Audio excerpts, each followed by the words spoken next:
Hi there folks, it's Deni. I know you're used to seeing something cool here on my channel, well, or at least something decent. I'm used to it myself. But what if I told you that today I want to show you games that are, well, total crap. Yes, games can be so bad that even the developers themselves give up on them and shut down their studios. So if you don't mind diversifying your life with some bad games, sit back. Here are 11 video games flops that you definitely shouldn't even try. But before we begin, don't forget to hit the like button and subscribe if you're new to the channel. Okay, let's get started.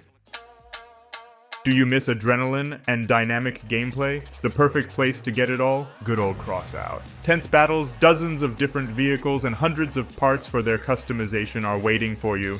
You can make a powerful, bulletproof tank and destroy your enemies just by the look of it. Or make something smaller, but fast, and get in the back of unsuspecting enemies. In any case, Crossout is the best place to show everyone who is a real pro. Download the game at the link in the description.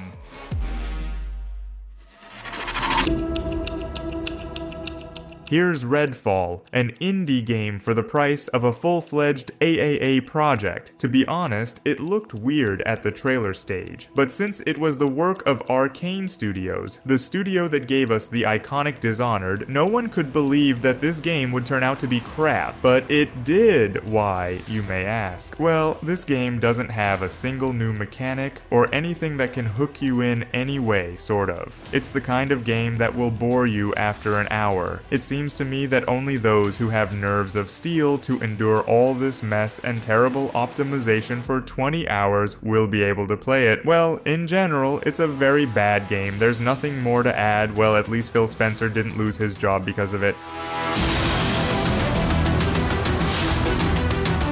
And next we have the project of those who were not so lucky and still lost their jobs. The Lord of the Ring Golum. This game initially looked very bad, and in my opinion it would have been better if it had not been released at all. Well, the developers had a different opinion about that, but as soon as they released this, well, thing, they were immediately met with quite fair reviews. Poorly designed locations, bad animation, mediocre graphics, that sort of thing. And that's unfortunate because this is a whole studio, not just some random guys creating games in a garage. And to be fair, some people who really develop games in the garage make real masterpieces like Bright Memory. Well, anyway, after all this, the developers closed the studio and said that they will never make games again. Maybe it's for the best.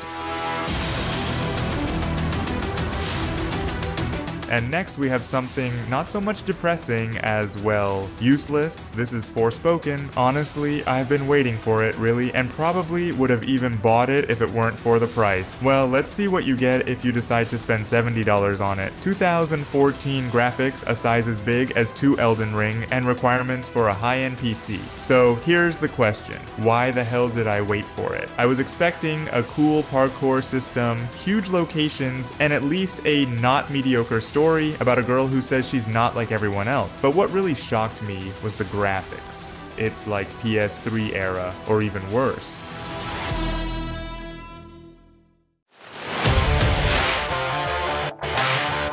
Do you know the Ninja Gaiden game? Or Dead of Alive, maybe? If not, these are pretty cool series of games. But now we're not talking about them, but about their creators. These dudes decided to have fun and create something like an action shooter game with a fighting lady as the main character. For $40, you get 5 hours of gameplay, a mess of a story, and mini games with karaoke singing. I mean, yeah, a shooter with mini games and karaoke singing. But anyway, maybe there's nothing wrong with the fighting system here, you ask? Well, maybe, but only if you upgrade your character. Have you seen at least one game with a main character who can't throw a grenade because they don't have the necessary skill to do so? This game is just one of those. In general, even just shooting in this, well, shooter is really disgusting. Enemies only die after getting 10 rounds to the head, so most of the time you'll just be using a katana. And yes, one more thing. This whole thing is incredibly difficult. So after playing it for 15 minutes, you'll realize that instead of a cool shooter, you got a sorry excuse of Dark Souls.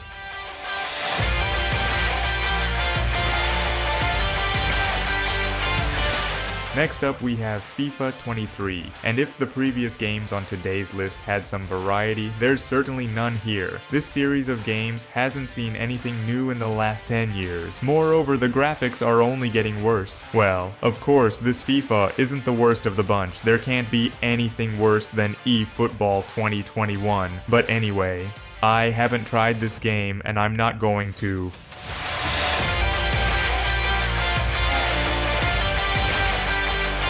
And I don't advise you to. And next up, we have Call of Duty Warzone. In general, initially the first Warzone was quite a cool thing, but with the release of the second part, the developers completely ruined the TTK movement and began to just, like, pump money out of a half-dead game. But the story didn't end there. Next up, there were some shitty collaborations, cat skins, and all that. I mean, they added all this stuff for a shooter. Is this just some kind of joke or something?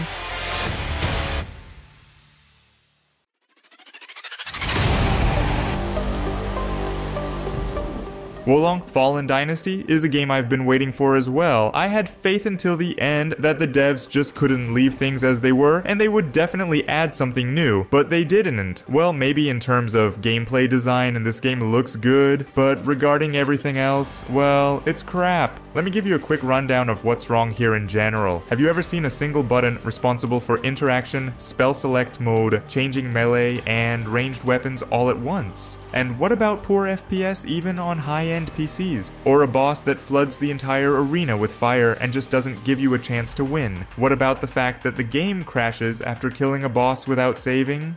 And the sad thing is, none of the patches have fixed that.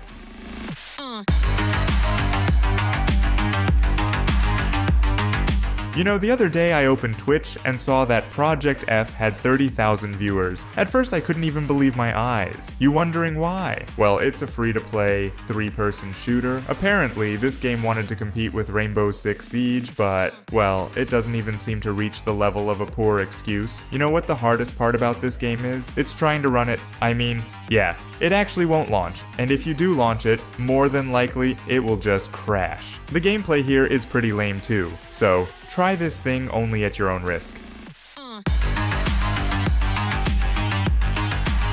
And next we have Mobile Suit Gundam Battle Operation, a game with 20% positive reviews out of 15,000. Sounds impressive, doesn't it? But what's actually wrong with this game? First of all, it's the worst PC port you've ever seen. Against its backdrop, the PC port of The Last of Us is a masterpiece, and if single-player games are forgivable for small bugs, for online game, it's absolutely unacceptable. And second of all, the servers. It seems that instead of servers, they just have rocks. Absolutely useless, non-functioning rocks. So if you can find a couple of teammates for your team after hours of trying, you're a lucky man.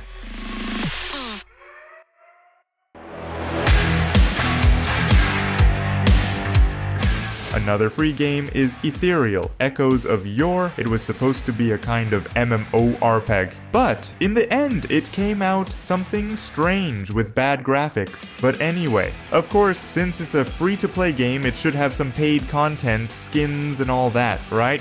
And what about paid servers? Yeah, I mean, you have to pay $10 a month to play on a paid server. Well, of course, there are free servers here, but there's one thing. They, just don't work. So if you do want to try this free game, you'll still have to pay some money. But I don't think you'll want to.